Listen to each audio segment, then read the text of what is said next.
अभिषेक, मैं बड़ा अपडेट बता दूं कि निकाय चुनाव को लेकर लगातार सुबह से मतदान जारी है और इसी बीच ये बड़ी खबर सामने आ रही है। इस वक्त की बड़ी जानकारी मैं आपको दे दूं, सुबह से मतदान जारी है। चंडीगढ़ से बड़ी खबर, सीएम नायब सिंह सैनी ने अपील की है लोगों से ज्यादा वोट डालने की। यहाँ पर मुख्यमंत्री नायब सिंह सैनी ने अपील की है।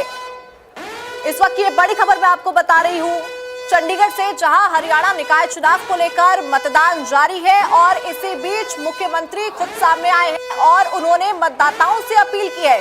उन्होंने कहा है कि आप अपने घरों से बाहर निकलिए और ज्यादा से ज्यादा यहाँ पर घरों से बाहर निकलकर वोट डालने की अपील की है लोगों से। इस वक्त की ये बड़ी जानकारी अभिषेक मैं आपको दे रही हूँ। लोगों से ज्यादा वोट डालने की अपील मुख्यमंत्री नायब सिंह सैनी ने यहाँ पर की है। हरियाणा निकाय चुनाव के लिए सुबह से मतदान जारी है और बिल्कुल शगुन, जाहिर तौर पर लगातार मतदान जारी है। मुख्यमंत्री नायब सिंह सैनी ने भी जनता से अपील की है कि आप अपने मताधिकार का प्रयोग करें।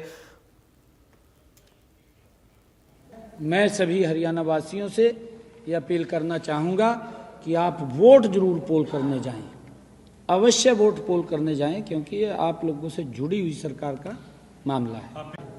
मैं सभी हरियाणा वासियों से यह अपील करना चाहूँगा कि आप वोट जरूर पोल करने जाएं, अवश्य वोट पोल करने जाएं, क्योंकि ये आप लोगों से जुड़ी हुई सरकार का मामला है।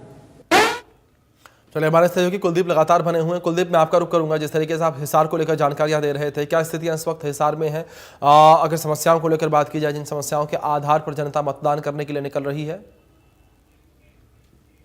बिल्कुल, समस्याओं की बात की जाए तो शहर में सबसे बड़ी समस्या जो है वो आवारा पशुओं को लेकर है।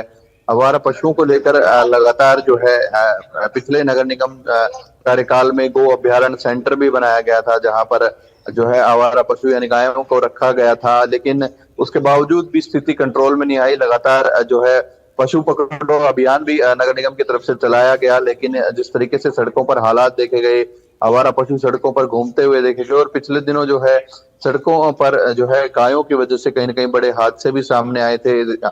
हाल ही में जो है एक सीसीटीवी फुटेज भी कुछ दिन पहले, कुछ महीने पहले सामने आई थी, जिसमें एक गाय जो है एक बुजुर्ग महिला को टक्कर मारती हुई दिखाई दे रही। तो ऐसे कई मामले जो है पिछले समय में जो है हिसार में सामने आए थे, जिनकी वजह से कहीं न कहीं आवारा पशुओं का जो मुद्दा है वो कहीं न कहीं बड़ा तूल पकड़ रहा था। इसके साथ ही साथ जो है शहर में ट्रैफिक जाम और सड़कों की हालत बेहद खराब है, जिसको लेकर लगातार जो है विपक्ष जो है बीजेपी पर तंज कसते हुए नजर आ रहा था। लगातार ट्रिपल इंजन की बात की जा रही थी, लेकिन 2 इंजन होने के बावजूद भी शहर में विकास नहीं हुआ।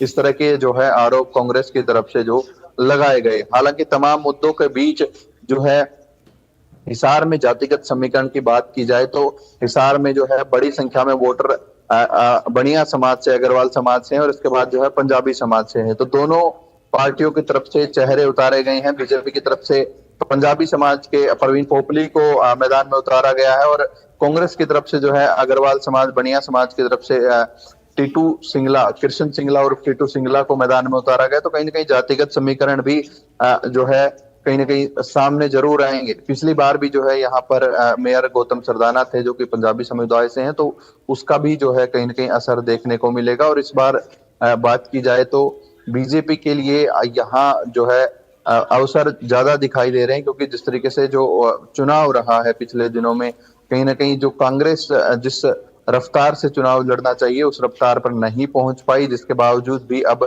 जो है बीजेपी की तरफ जो पलड़ा झुकता हुआ दिखाई दे रहा है। हालांकि जो मुद्दे रहे वो कहीं ना कहीं लगातार पार्षदों के बीच भी रहे। बीजेपी ने अपने 20 के 20 जो है 20 वार्ड हैं हिसार में, 20 के 20 पार्षद चुनाव में सिंबल पर उतारे हैं और कांग्रेस जो है सारे 20 के 20 वार्डों में अपने सिंबल पर चुनाव नहीं लड़ पाई। 1 दर्जन के करीब जो है सिंबल पर चुनाव लड़ रही है। उसके बाद 6 से 7 वार्डों में जो है कांग्रेस की तरफ से अन्य निर्दलीय प्रत्याशियों को समर्थन दिया गया है। तो इस तरीके से कहीं ना कहीं कांग्रेस की जो मैनेजमेंट रही पूरे इलेक्शन में वो कहीं ना कहीं जो है जो होनी चाहिए उस सतर की नहीं रही है। ऐसा आरोप जो है खुलकर नेता भी लगाते रहे। जी बिल्कुल। कुलदीप, दूसरी ओर जिस तरीके से तमाम चीज़ों का जिक्र आपने किया, ऐसे ही प्रदेश के कई हिस्सों से ऐसी खबरें सामने आई जहां पर छिटपुट घटनाओं की खबर सामने आई है। अगर बात हम रोहतक नूको कले जहां पर ईवीएम खराब होने की खबर सामने आई, तो वहीं दूसरी ओर कैथल में ईवीएम पर स्याही लगाने का मामला सामने आया। ऐसे में क्या कुलदीप हिसार से ऐसी कोई जानकारी सामने आई है किसी तरह से ईवीएम खराब होने की या किसी तरीके के विद्रोह की या उपद्रव की?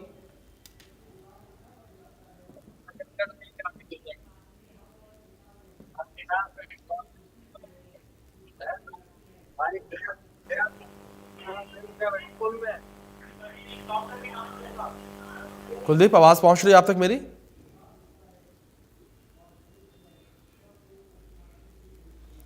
चलिए, लगता है कि कुछ तकनीकी खामी की वजह से संपर्क जो हमारे सहयोगी से टूट गया है, लेकिन लगातार इंडिया न्यूज़ हरियाणा आप तक अपडेट पहुंचा रहा है। हरियाणा में 9 निगम समेत 40 निकायों में इस वक्त वोटिंग जारी है और लगातार जो है मतदाता कर रहे हैं, अपने मताधिकार का प्रयोग कर रहे हैं। और इस बीच हरियाणा में 9 नगर निगम समेत 40 निकायों के लिए वोटिंग चल रही है और ये वोटिंग जो है शाम 6 बजे तक चलेगी। और जिस तरीके से आंकड़े भी सामने आए थे, सुबह 11 बजे तक के आंकड़े सामने आए, प्रदेश में करीब 8.5% मतदान जो है वो हुआ है। और दूसरी ओर अगर क्षेत्र के हिसाब से वोटिंग परसेंटेज को लेकर बात करें तो पलवल में 18.3% वोट सबसे ज़्यादा हुआ है, रोहतक में 8.1, सिरसा में 9.7, सोनीपत में 5.7 मतदान हुआ है, यमुनानगर में 11.4% मतदान हुआ है। तो कुछ इस तरीके से ये वोटिंग परसेंटेज है। और पलवल में सबसे ज़्यादा लोग जो हैं वो उत्साहित नजर आए हैं मताधिकार के प्रयोग को लेकर, मतदान करने को लेकर। और पलवल में 18% से ज़्यादा मतदान हुआ है। और इसके बाद यमुनानगर में 11% से ज़्यादा मतदान हुआ। और उसी के साथ साथ सोनीपत में 5.7% मतदान, सबसे कम आंकड़े जो है देखने को मिले हैं। तो शहर की सरकार चुनने के लिए लोग जो है लगातार अपने घरों से बाहर निकल रहे हैं। कई जगहों पर लोगों में खासा उत्साह जो है वो देखने को मिल रहा है। मतदाता जो है अपने मताधिकार का प्रयोग कर रहे हैं। मतदाता अपने मताधिकार का प्रयोग कर रहे हैं और मतदाता अपने घरों से बाहर आते हुए पलवल में 18.3% मतदान हुआ है, रोहतक में 8.1% मतदान हुआ, सिरसा में 9.7% मतदान हुआ है। दूसरी ओर सोनीपत में 5.7% मतदान हुआ है। और हरियाणा में 9 नगर निगम समेत 40 निकायों के लिए वोटिंग चल रही है। वोटिंग शाम 6 बजे तक चलेगी और सुबह 11 बजे तक प्रदेश में 8.5% वोटिंग हुई है। और अगर बात नतीजों को लेकर की जाए, जिस पर सभी की निगाहें बनी हुई हैं, नतीजे 12 मार्च को सामने आएंगे। और आज जो दावे किए गए हैं यहाँ पर प्रत्याशियों के द्वारा, उन दावों को ध्यान में रखते हुए